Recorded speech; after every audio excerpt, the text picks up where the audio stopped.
लेकिन सोहन पर कोई असर नहीं हुआ। वह चादर से मुंह ढककर दोबारा सो गया। कुछ देर बाद उसे खाने की खुशबू आने लगी। दाल में तड़का लगते ही उसे जोर से भूख लगने लगी। सोहन उठा और सीधा माँ के पास रसोई में पहुँच गया। सोहन, माँ क्या बनाया है? सुमित्रा, पहले जाकर नहा, फिर आना रसोई में। दाल चावल बनाए हैं। दाल चावल सोहन को बहुत पसंद थे। वह फटाफट आंगन में गया और हैंडपंप से बाल्टी भरने लगा। इसी बीच उसे याद आया कि उसने दांत तो मांजे ही नहीं।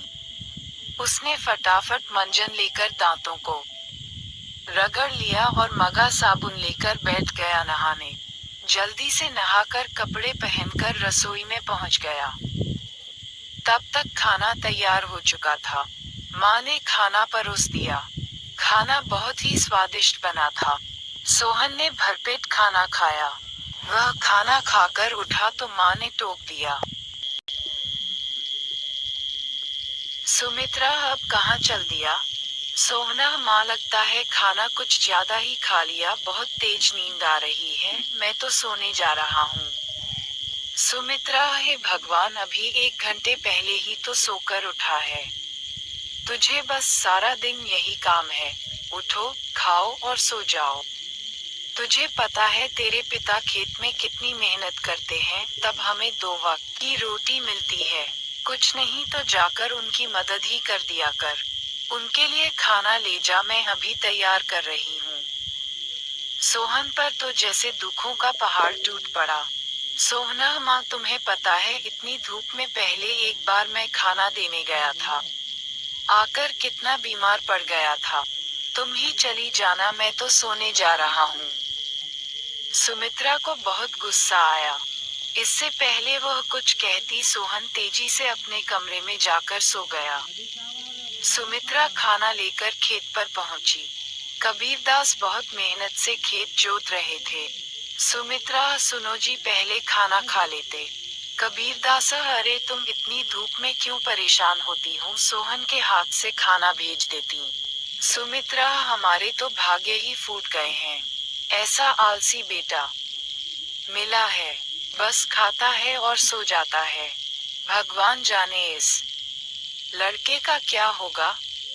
कबीरदास, चिंता मत करो, एक दिन सब ठीक हो जाएगा। सोहन के माता पिता सोहन की आदत से बहुत परेशान थे। वह कोई भी काम नहीं करता था, बस सारा दिन सारी रात सोता रहता था। एक दिन सोहन के पिता ने कहा, कबीरदास बेटा, मैं खाद और यूरिया लेने शहर जा रहा हूँ। 2 दिन लग जाएंगे।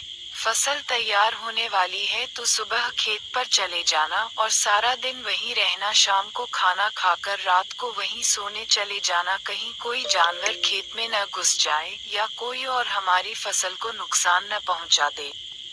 सोहना, पिताजी, मुझसे ये सब नहीं हो पाएगा। आप माँ को बोल दीजिए। कबीरदास, नालायक, खेत की देखभाल आदमियों का काम होता है। अगर मुझे पता लगा तू खेत पर नहीं गया या फसल को नुकसान हो गया तो तेरी खैर नहीं। सोहन डर गया। वह पिता के जाने के बाद माँ से बोला, सोहना माँ, सुबह जगा देना, नहीं तो पता नहीं पिताजी क्या करेंगे। सुमित्रा मोहन को सुबह 4 बजे जगा देती है। सोहन हाथ में फावड़ा लेकर खेत में पहुंच जाता है। वहां जाकर देखता है चारों ओर ठंडी हवा चल रही थी। वह एक पेड़ के नीचे बैठ जाता है। तभी उसे हल्की हल्की रोशनी नजर आती है। पूरा खेत लाल रोशनी से भर जाता है। सोहन ने ये सब पहली बार देखा था।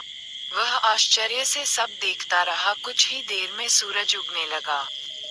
ये देखकर सोहन को बहुत आश्चर्य हुआ। अगर स्टोरी वीडियो अच्छा लगा तो वीडियो को लाइक और चैनल को सब्सक्राइब करें। ऐसा ऐसा वीडियो लेकर आऊँगा। धन्यवाद, थैंक यू।